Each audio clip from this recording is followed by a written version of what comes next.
Let's talk Katt Williams here for a second. This interview, the interview that took the world by storm, correct? The largest podcast interview of all time, arguably. Is that true? It's at like 30 million views on YouTube. Bigger than Rogan and Alex Jones?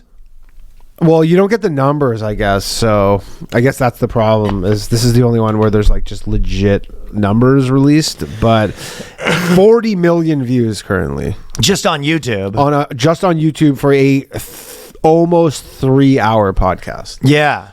So that's insane. Pretty crazy. And Katt Williams does rule. I've always really liked. Paul says his favorite comedian. I've always really liked him. But, I like him. Yeah. But so everyone got sprayed. Oh, Kevin Hart, Cedric the Entertainer, Ludacris, Chris Tucker, Steve Harvey, Faison Love. Yeah, and there was a lot of, obviously we could do the Boyscast factor cap with one of them.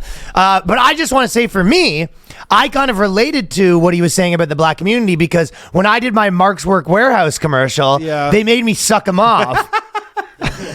While you were wearing a dress? Buddy, I said, well, some people might know I was the spokesperson for Mark's Work Warehouse for a short period of time. And I remember I got in there and they were like, obviously it's just going to be a short commercial shoot and we're all going to suck you off. And I go, excuse me? They go, it's really not a big deal. Just whip it out and we're all going to take a little suckle there. A little suckle? They go, do you not want to be a Mark's Work Warehouse Spark? Like, don't make us get... And also, Mark wants a taste. Yeah, Mark wants a taste. Mark always gets a taste. That was the best part, because Katt Williams was like, he said Harvey Weinstein wanted to suck him off. Yeah, I wanted to suck him off. Because Harvey Weinstein... Well, so I will say... I don't know what the point of that is. Before the dust settled on this, you were like, this is a lot of salacious shit. But then a lot of people started kind of coming out being like, yeah, he's lying a lot. Look, obviously he's lying a bunch. But it was really fun. But it's kind of like... Before anybody he's like JJ. There's like a kernel of truth behind a lot of the stuff he says. You know what I mean? But he said one of the main things he goes with the pimp thing with the Another Friday. Well, he obviously said he read 3,000 books when he was 7. Yeah, he goes, I was doing the math on that. I go, he said he read 10 books a day. He read 10 books a day for a year. Sure. He was homeless when he was like 13, which might be true. I don't know. And he's like, he basically emancipated himself or something, left his family, and then was like stealing fucking car radios. He's like, I was making $2,000 a day stealing car radios. There's a lot of embellishments, but like the one thing with the Another Friday and then Ice Cube's like, yeah, that didn't happen. Yeah, a lot of people are kind of saying that's not exactly the way it happened. And there was a few things where he would be like, I rewrote that whole script, and you're just like, he probably did kind of, give some pointers and notes and stuff like that. And it just kind of, you know what I mean? It gets a little... But he did out, a lot of people, comics have been outed as like pretty blatant fucking thieves from... That's true. Like the... Steve Harvey, I think it's Cedric. Back in the day, you used to be able to get away with it a different way. Bit from Designing Women.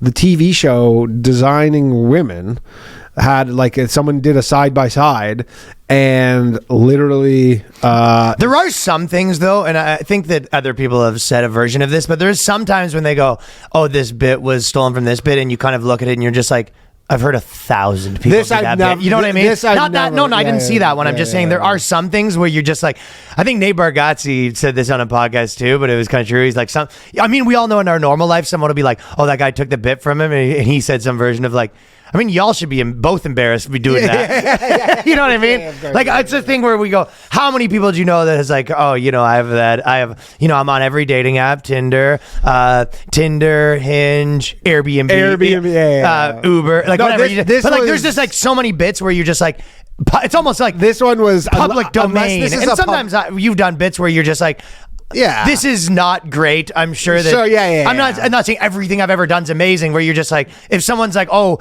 I've done that before. Like a lot of times they'll be like, oh, this bit was this guy's, and you're just like, yeah, and 40 other people. Exactly, for sure. This one, unless this is like a public domain black thing, I can't see it though, because maybe you wouldn't know if it's a public domain black thing. Yeah, I wouldn't know. But like the bit from Designing Women was like the black. Remember that show Designing Women? There's the gay black guy. It's like a show from the 80s.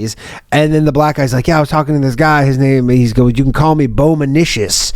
And then I was like, what? Your name's Bomanicious? What a weird name. And he goes, no, call me by my initials. That's pretty specific. That's super specific. And then Cedric the Entertainer does that joke word for word. Okay, Bowmanicious is pretty specific. He goes, I'm talking to this guy, and he says, call me Bowmanicious. And then I call him, I said, the Bowmanicious, who's the Bowmanicious? And someone goes, that's CJ. I like the joke. Yeah, he goes, that's CJ. And he goes, what? Why do you say Bowmanicious? He goes, don't call him by my initials. Can I get a little more twang on the performance? Bowmanicious. Too much twang. They got me. The twang nearly killed him. Nearly killed me. What happened? He had a heart attack. The twang nearly killed me. He had a heart attack doing a black accent. Bowmanicious. Something stuck in my throat. I'd love if you had to fucking go to the hospital of a black accent injury. Come out here on a stretcher. I'm okay, everybody. I'm motherfucking okay over here. Dude, there is nothing funnier to me. And obviously, this has been going on since I started comedy and longer than that, probably. But I've always seen it. Like, it just always... It kind of is one of those things that makes me laugh in my core that every black comedian has a core belief that the gay mafia wants to put them in a dress. Of course, yeah. Like, and it is so funny as a white dude, too, because, like, obviously... we've all worn dresses just as much. Like you go, yeah. If you look at every big white comedian, they all did it too. Y'all do it too. Yeah, of course. They just think it's like maybe they're like not paying attention enough. No, it's a masculine. It's like a more masculine comedic culture, right? Yeah. But maybe they're not paying attention enough to what's going on in like the world of white stuff, and they like just legit don't know. They're like, wait, you want to? And they're like, no, we're all wearing dresses. We're all wearing. Well, obviously, it is true though. If you're a white writer and you're like, oh, Terry Crews is going to be on your set, and you can like you're writing him in a movie, you're like, pretty funny if he wears a dress. I mean, Hulk Hogan wore a tutu in the big, fucking. And you know what? There's a part of it there. It's like if you're like a big tough black guy, like it's even funnier, right? Big tough black guy or just massive jacked roided out dude in a tutu. It's the opposite of what expected. Comedy. Yes. I mean, obviously we're backtracking the official Boyscast stances. There's nothing funny about a man wearing a dress. It's actually pretty normal. I'm a big Kids in the Hall fan, so. No, I'm just saying now. Actually, pretty reasonable for a man wearing a dress. I can't wait for like the fucking nowadays trans community to drag Katt Williams. I mean, there is a truth to the idea that they're trying to make everything more feminine, obviously. Yeah, for sure. And they're obviously like, they want to get the gay shit out there. Uh-huh. But I think a lot of the dress stuff is like, it is funny. Yeah. To me, it's fun. I find it funny. Like, even dressing up like Halloween as a girl is funny. For sure. And like the less. Am I part of the gay conspiracy now? I think so, yeah. Maybe I'm the like pusher. You might be the pusher, but also I'm the gay agenda. The more homophobic and less you're into it as a comedian, the funnier it is. Yeah, you're like it's like an actual correlation. Yeah, because like, if you're not liking it makes it funnier. Like if they go Katt Williams put on the dress, you go, I would love to put on the dress. You go 10% less funny. Just with that enthusiasm, this is now instantly less funny because you're enthusiastic about it. If you find it a bit, you go, this is gonna be hilarious. But there is different standards because it's the same thing where, it's like, I think we're a little more like hipster than the black community. Sure. I think probably we don't have the exact same comedic sensibilities as Def Comedy Jam. No. But there is this thing where it's like they are trying to please two things, right? Because I think in the white thing it's just like, what? We don't like, why is that even funny? And their thing, they're like, you don't understand, I'm going to get shit from my people. Yeah. The same thing that we might have a thing where, here be an example, like if you went on some talk show and just like completely was like, let's say you picked like a conspiracy theory and you were just like, oh, these fucking retards that believe conspiracy theories. You'd be like, okay, but like, in my world, it's actually not that crazy. And also we're right. Yeah, and that's how they see it. They're like, okay, actually, we kind of think it's like gay to put on a dress and you're being a bitch. And I also agree with that. Yeah. Do you know what I mean? That's fine. No, that's fine. Yeah, I do. Yeah. Yeah, so I think that it's more just like the two, they're trying to please two different, you can't please two gods at the same time. Yeah. That's them trying to do this, right? Mm-hmm. Yeah, and they don't want to be gay on... But like it's like a deep rooted. It's kind of like if you go down every conspiracy theory, like what you say, there is like a deep rooted belief that the Jews kind of run everything. Yeah. There's a deep rooted belief that every black comedian has. Not every single one, but like so many of them have that. It's like, yeah, of course they're trying to put you in a dress. That's like obviously. Yeah. It's honestly probably like goes back to like slavery, or it's like there's like maybe rooted in like the buck breaking or whatever, like where they're trying to literally like demean demean you. Like the white masters. And then you get some like nerd white writer that went to Harvard and worked on National Lampoon, and now he's writing movies, and you're like, I promise that wasn't really what I was up to. He goes, I marched, brother. Brother, I marched. Brother, man. The dresses are because especially because Red Robin DiAngelo, I marched, brother. Yeah, nerdy white people don't even see it like that. They see it as like, no. I love the black community and the gay community. We're bringing you both all in. Equally oppressed, both equally. I'm your hero. Yep. I'm standing up for both of you. No. You don't understand. To make it even, I'm putting the gay guys in blackface. Yeah. So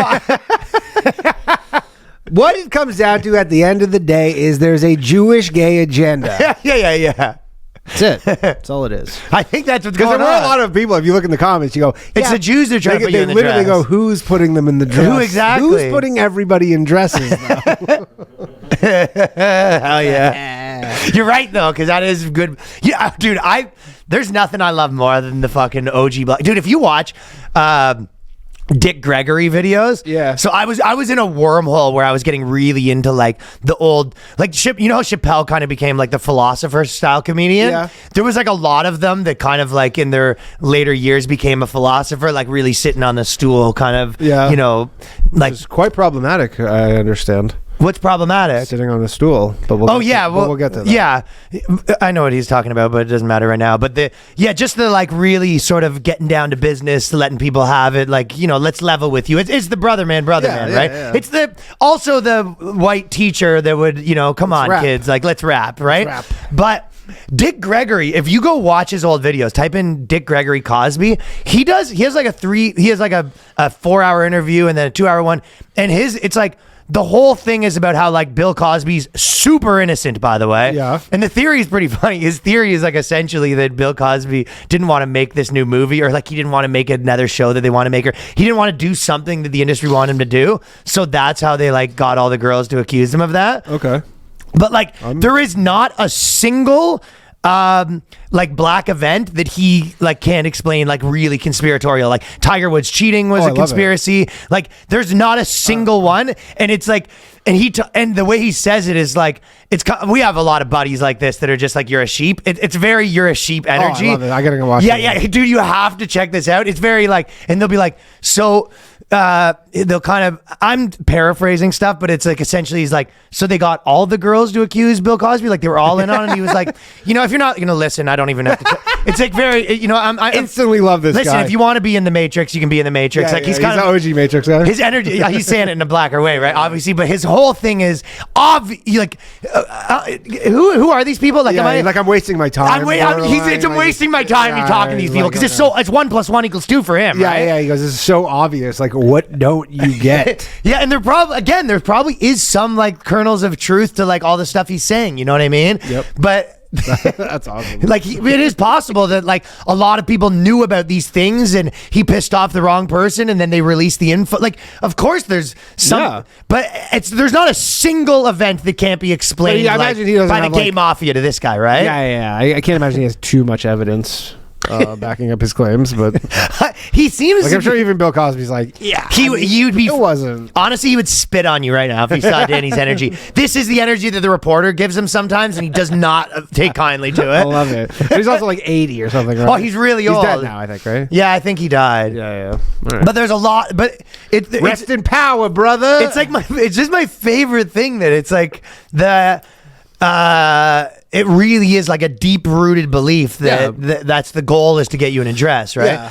And I guess the theory behind it, and there's probably some truth to this, where essentially what they're saying is they know that if they put you in a dress, they know that they can control you. Whereas if you're going to fight the dress, what else are you going to fight? Right. You know what I mean? The idea is like, well, we need to put him through this little purity test, right? So they go, hey, I mean, the same thing happens with politics. It's like, you know, are you going to march for this thing? Are you going to say this? It's like, this guy doesn't have the right opinions. Like, we can't control this motherfucker. Whereas if you're out there and you go, oh, I'll put the dress on, whatever you need, you go, we're going to be, right. This guy's controllable. You think Dick Gregory ever went like on a trip to Africa to like revisit his blackness or whatever, and then he gets off the plane and everybody's wearing a dress and he's just like, goddamn shameful.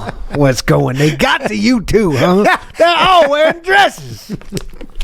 That's so funny. They go to a mosque. They got to you too. They go to like Oman or something. They're like all wearing dresses. They're like, oh, they got to you guys too. they got to you too. God damn it.